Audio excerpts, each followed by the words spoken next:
Hello, welcome back to young traders. आज आपण बघणार आहोत ऑप्शन्स. एकदम बेसिक, एकदम एलिमेंटरी गोष्टी आज आपण बघणार आहोत. जास्त कॉम्प्लिकेटेड नाहीये आणि ज्यांना ऑप्शन्स बद्दल काहीच माहिती नाही त्यांच्यासाठी हा खूप चांगला व्हिडिओ आहे. तर पहिली गोष्ट, ऑप्शन्स म्हणजे काय? सोपं आहे एकदम. ऑप्शन्स एका प्रकारचा कॉन्ट्रॅक्ट आहे. पण ठीक आहे, काय लिहिलंय त्या कॉन्ट्रॅक्टमध्ये? नक्की कसला कॉन्ट्रॅक्ट आहे?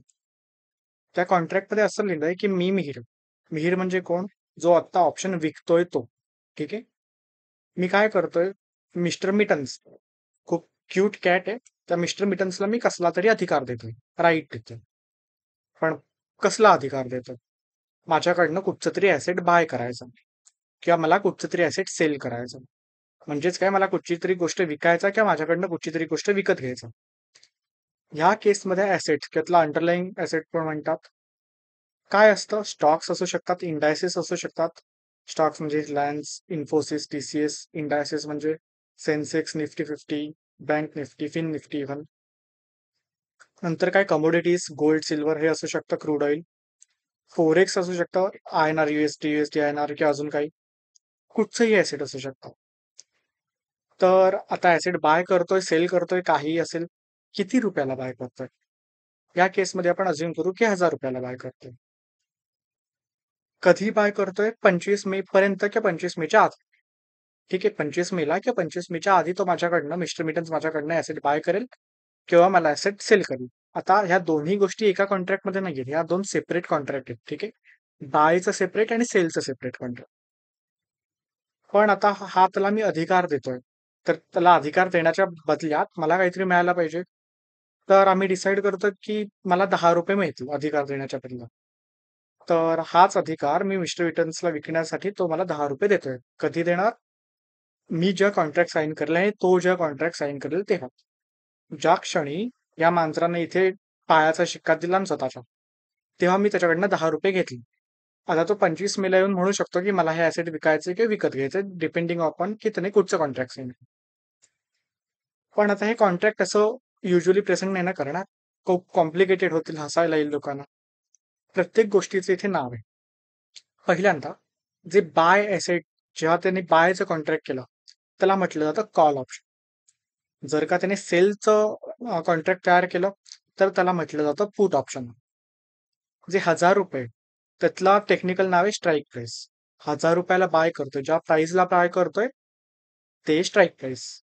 किती मेला? 25 मेला बाय करतोय, ती झाली एक्सपायरी डेट. ह्याच्या पुढे ते कॉन्ट्रॅक्ट एक्सपायर होतं, त्याची व्हॅल्यू 0 होती. सो ही एक्सपायरी डेट. आणि जे 10 रुपये त्यांनी मला दिले त्याला म्हटलं जातं प्रीमियम. आता कॉन्ट्रॅक्टमध्ये ह्या सगळ्या गोष्टी असतात की ऍसेट असतं, कॉल आहे की पुट आहे ते असतं, स्ट्राईक प्राइस असते, एक्सपायरी डेट असते, प्रीमियम असतं, एक बायर असतो आणि एक सेलर असतो.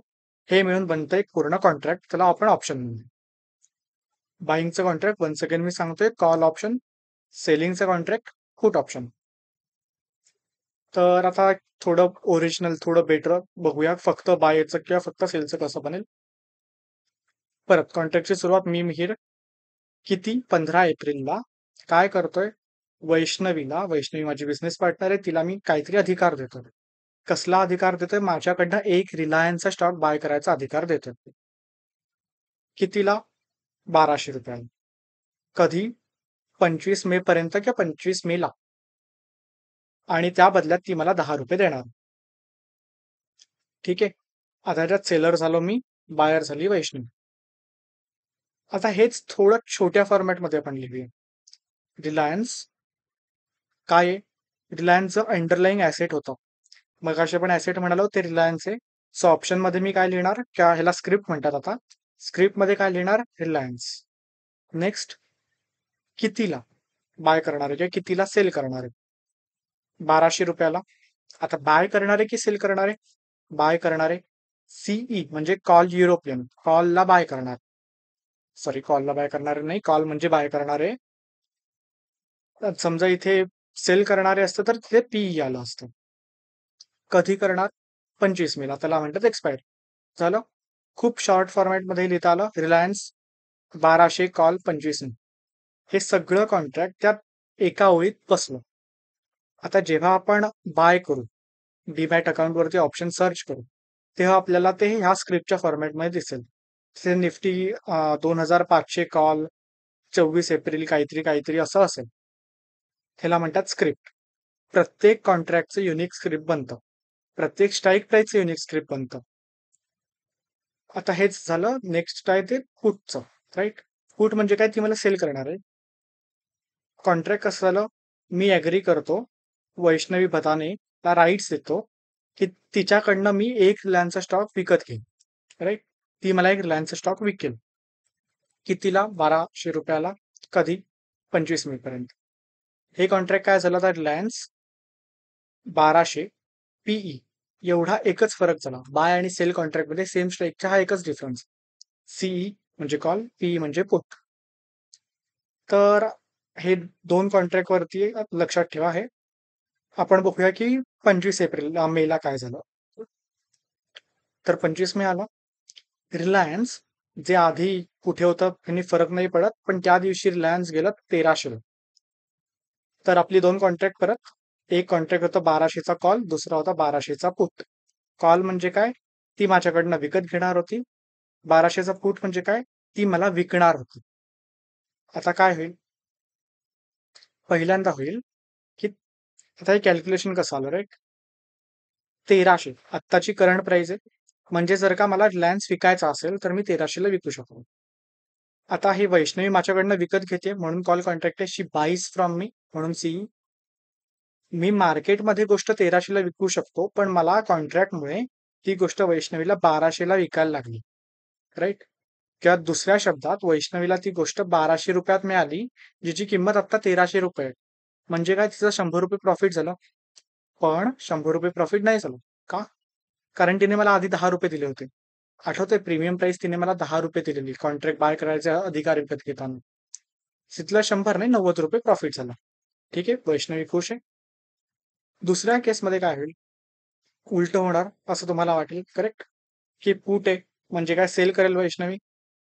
पण वैष्णवी म्हणेल मी अधिकार विकत घेतलाय, माझ्यावर सक्ती नाही, नको मला तुझा अधिकार, मी जाते निघून. भांडेल भरपूर माझ्याशी. ठीक आहे, तिचा तो हक्क आहे, मी तिला अधिकार दिलाय, मी तिच्यावर ऑब्लिगेशन नाही दिलंय, तिला सक्ती नाही. सो ती काय म्हणेल? मी 1300ची गोष्ट 1200ला तुला विकणार नाही, मी 1300लाच विकेन. मी म्हणेन ठीक आहे, तो तुझा अधिकार आहे, पण तू मला 10 रुपये जे दिलेस ते मी तुला काय परत देत नाही. ती म्हणेल चालेल. 110 रुपयाचा लॉस होण्याच्या ऐवजी तिला लॉस कितीचा होईल? फक्त 10 रुपयाचा. खूप सोपं आहे. बायरला कॉल जेव्हा ऑप्शनची प्राइस वाढली, सॉरी जेव्हा अंडरलाईंग ऍसेटची प्राइस वाढली, तेव्हा बायरला म्हणजेच काय? कॉल वाल्याला फायदा झाला आणि ज्याने पुट बाय केलेलं त्याला नुकसान झालं. सोपं आहे. हे आता होतं ऑप्शन बायरच्या बाजूने. आता ऑप्शन बायर कोण होतं? वैष्णवी. ऑप्शन सेलर कोण होतो? मिहिर किंवा मी. त्याला काय झालं? सेम गोष्ट. रिलायन्स हे दोन ऑप्शन्स. इथे उलटी गोष्ट झाली एक्झॅक्ट. उलटी गोष्ट म्हणजे काय? ती माझ्याकडनं बाय करते, मी 1300ला विकू शकतो, पण मला आता 1200ला विकायला लागतंय. म्हणजे माझं डायरेक्ट 100 रुपये नुकसान झालं. पण मी तिच्याकडनं 10 रुपये घेतलेले प्रीमियम म्हणून. ते मी काही तिला परत दिले नाहीत. सो मला थोडं कमी 90 रुपयेच नुकसान झालं. मी खूप रडणार त्या दिवशी 90 रुपये नुकसान झालं म्हणून. आणि वैष्णवीकडनं माझं नुकसान झालं म्हणून कदाचित जास्त रडेल. सेकंड ह्याला जेव्हा वैष्णवीला 10 रुपयाचं नुकसान होत होतं, तेव्हा काय झालं? ती परत येणार, ती परत भांडणार माझ्याशी. ती परत खोडून टाकणार गोष्टी. ती म्हणणार, "ठीक आहे, 10 रुपये तुझे तू ठेव, मी तुला काही विकत नाही." सो मला 10 रुपये प्रॉफिट झालं. 10 रुपये का होईना मी खुश असेल. हे होतं सेलरच्या साईडनी. आता समजा प्राइस कमी झाली असती, तर काय होईल? I don't know. हा तुमचा होमवर्क आहे. नेक्स्ट व्हिडिओत सांगेन काय होईल. पण तोपर्यंत तुम्ही हे करून बघा, की तुमच्या मतीने तुम्हाला जे काही कळले त्याच्यानुसार जर का प्राइस 1100 झाली असती, तर काय झालं असतं? ठीक आहे, आज आपण इथेच थांबू. थँक्स.